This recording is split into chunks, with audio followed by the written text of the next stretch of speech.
Hey guys, welcome back to Dave Wickham RCM Projects. New subscribers, I welcome you. Appreciate you coming aboard. Well, we're back with the 318 and the 340. Got the RUP back there, the twin cylinder, and we have the single cylinder 318 right here. I am doing motor mounts now.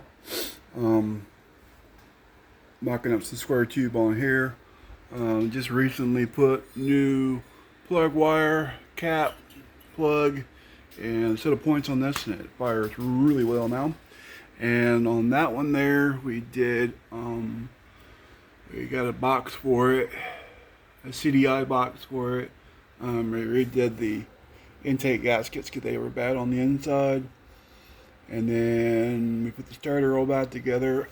And then these snowmobile engines have these handles on them, and we switched them all over to these big giant snowmobile D handle type setups, and it's a lot easier to pull these engines over because these engines have so much compression. I did end up rebuilding the Tilliston on this motor, and so just waiting on, oh yeah, I got a new belt for that, new fan belt for that in here for the fan. I am waiting on another coil for this because the coil was bad. You'll be able to pull it over and look at it on the ohms and on voltage, and you'll see the voltage, but when it was on the coil wasn't doing nothing. It had no ohms at all or anything. So we're waiting on another coil for that to come in and a starter. That's the motor I've been planning to put on the four-wheeler, the Polaris, just to make it a little easier to start for longevity. And then we also have the pull start, battery dies, but we're planning on using a car battery and a relay and a push button for that. But if the coil comes in and it doesn't spark, I think the stator is bad. But I'm getting good voltage on the stator. I'm getting good ohms reading, and I'm getting good voltage through the actual CDI box. So I'm pretty sure I'm going the right way about this. I'm pretty sure my coil's pretty bad. So, but on this 318, I'm just mocking up some old motor mounts for this. We had it turned sideways before. This is before the carburetor was flooding out really bad, and so we put a new kit in it. We ordered one with the Welsh plugs. We put Welsh plugs in it, and then it was leaking fuel all over the place. I had it running, but it was dumping so much fuel into it. It wasn't letting it run right. We did have it on the four-wheeler on this front mount up here that I had put on here. On this mount right here that I made for it on the cylinder head bolts, but I do believe that motor cannot run that way, so we're just going to leave it upright. And I made a little provision in the frame.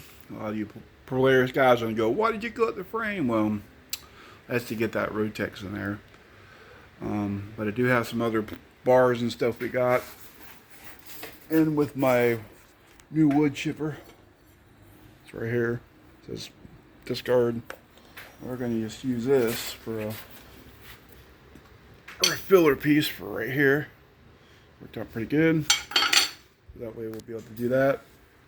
The only problem with having the Rotex motor in here, it actually is sitting on top of the cylinder head, so I'm not going to see if I can build some kind of bar to raise it up to get it off the head, and then we can put the seat and the fairing back on it. But that's the looks of the Polaris. I did have another mount down on the bottom. I took it off. That was the mount that made it go horizontal. But, oh yeah, another stuff with the Polaris. We did get all of the brake stuff in, except for one line. So, I did get all the hoses, all the calipers, and brake fluid, brake lines, and a new master cylinder for the front. I'm going to be putting all that on here pretty soon. As soon as I get it running, and I can just do the brakes, and then we'll go be able to go ride this beast. Um, Next project is going to be the 550 for Honda. I did get pretty much all the gasket material off of it. I honed the cylinder out. It looked really good. I mean, this motor only had 42,000 miles on it, so it's not bad. So we're planning to build a go-kart frame and put this beast on there. I still got to get the chain and the sprocket off that bike before I put it in the trash. Oh yeah, and the front subframe, I'm gonna use that too. But we're gonna put that on the go-kart. Got some tubing and some hangers and stuff I'm planning on doing on that, which that should be alright in itself. And I was just looking over here and look at this. Uh-oh. Uh-oh, it's about empty. But the good thing is I have a whole new thing of wire.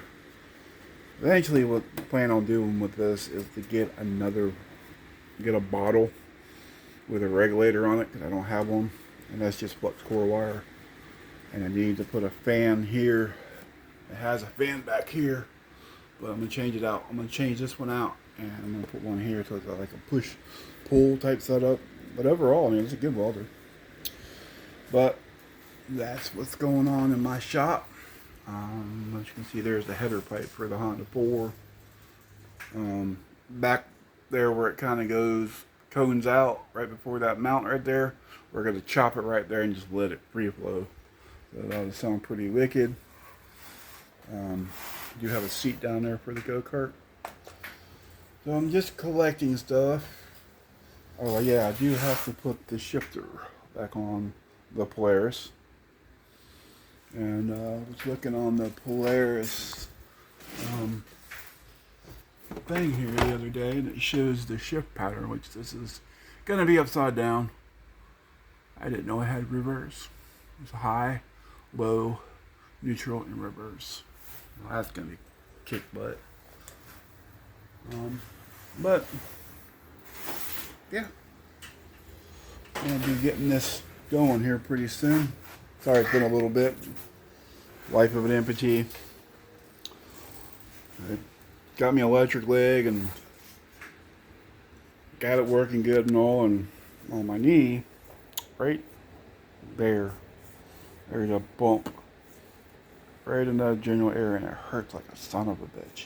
It's kind of raised up like a skateboard ramp, and then right there, that's a ball of scar tissue. And with all the surgeries I've had 12 surgeries in total. It's phantom pain.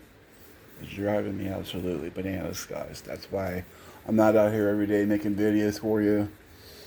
I happen to do what I can. I try to get up and walk around with my new electric leg, which is great. It's better than that hydraulic leg. I had put it on the other day. I went to the store, and it was like night and day difference. It's like driving a Gia Metro to a Ferrari. I was like, man, how did I ever get around on this stupid thing? So yeah, but guys, trying to be better spirits, trying to have better days, trying to get through this freaking phantom pain, and we can work on our four-wheeler. I bought this in October. Here it is already, April. So I mean, that's not too bad for me. I did have to take it apart, and we're getting it. I just kind of hope this coil situation solves my problem with the not the Rotex, the with the RUP, and I rather run the RUP because it's got electric start. But guys, if you haven't checked out the new channel, it's Amputee Garage. There's not much on there. It's just me saying what the amputees can do and whatnot. But I will be putting this on David Wickham RC and Amputee Garage. Check it out. Subscribe to Amputee Garage. Like I said, once this build's done and we move over to the 554 Honda go-kart build, everything's going to be put on there, and then we're going to be doing some RC car stuff. I'm sorry.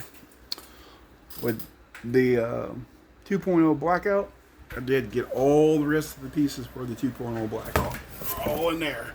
Every bit of it. So check that out on David Wickham RC. Guys, you'll have a wonderful, beautiful day. And we will see you in the next one. Later, guys.